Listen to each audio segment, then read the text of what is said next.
They ignored me completely as they spoke. "Head out and survive on the sidewalks," my dad shouted, his words echoing against the flimsy wall coverings like an irreversible judgment. My mom simply folded her arms. "You're a worthless flop, exactly as we'd always dreaded."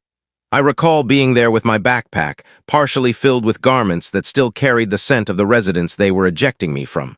I didn't protest, I didn't plead. I simply grinned, and that infuriated them more.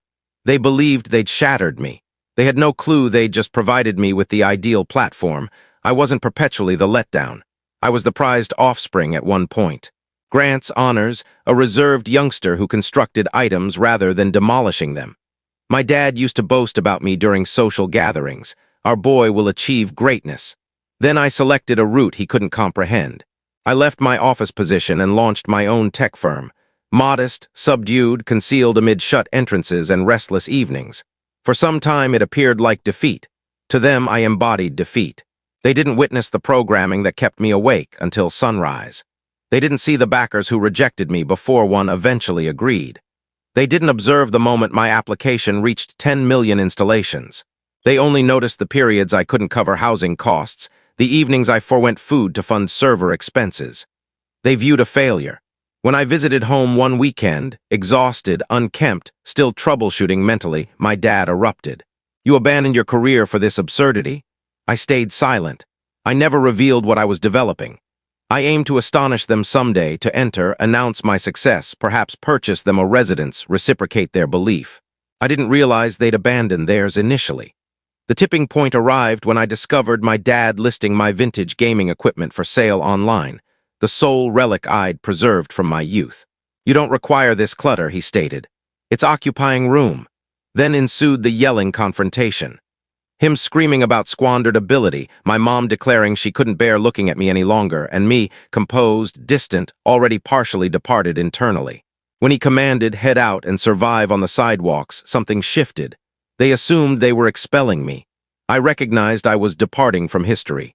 I didn't disclose that 3 weeks prior my venture had finalized a $15 million buyout agreement. I didn't mention I possessed 2 estates under my associate's title to remain discreet amid discussions. I didn't reveal I'd already contributed half my profits to support a local refuge, the type of facility they imagined I'd wind up in. No, allow them to believe I was penniless. Permit them to dwell with that misconception. I exited the residence with my backpack, entered my Tesla station 2 blocks distant, and departed without glancing rearward. For 3 weeks I remained silent. Not one phone call, not a message. But I wasn't inactive. I acquired the former convenience store where my dad once labored occasionally, the one that shuttered following poor oversight. Refurbished it, converted it into a shared workspace center directly adjacent to their area. And I ensured the launch event was prominent enough for the entire community to observe. The day prior to the unveiling, I dispatched invites, not to them personally, but to all their acquaintances. Former residents, my dad's colleagues, my mom's religious circle.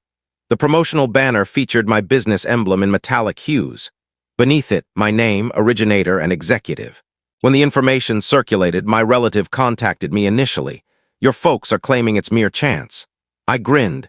"Inform them they're invited to attend if they desire." They didn't appear, but they observed from the opposite side of the road. I spotted them positioned there, partially concealed behind their vehicle, as journalists captured images of me slicing the tape, exchanging greetings with regional authorities, discussing employment and advancement. Their expressions I'll always remember: bewilderment, humiliation, perhaps even a spark of admiration concealed beneath decades of resentment. I didn't approach them. Not immediately. 3 days afterward, my mom phoned. Her tone quivered. "We were unaware, dear. We assumed you'd collapse." She fell quiet. Then my dad joined. "You ought to have informed us." I chuckled. "Would you have paid attention?" He remained mute. Merely inhaling on the connection, labored irregular. "You declared I was worthless," I proceeded. "You claimed I'd never succeed. Was that accurate? Possibly it was. Possibly I required to absorb it. I nearly pardoned them. Nearly." Then he uttered, "Return to the house. We can discuss." I surveyed my workspace, transparent partitions, sleek designs, my staff chuckling in the adjacent area. House. I already possessed one. "I am at the house," I murmured gently, then disconnected. A week subsequently, my relative forwarded me an image. My parents' dwelling with a sale notice in the lawn. They were relocating to a different community, evidently. Gossip indicated they couldn't endure the murmurs, the inquiries. The subdued mortification of comprehending the offspring they rejected had emerged as the most prosperous individual in the locale. I didn't rejoice. I didn't boast. I simply remained in my workspace that evening, observing the precipitation glide along the pane, contemplating how swiftly affection can transform into arrogance and arrogance into venom.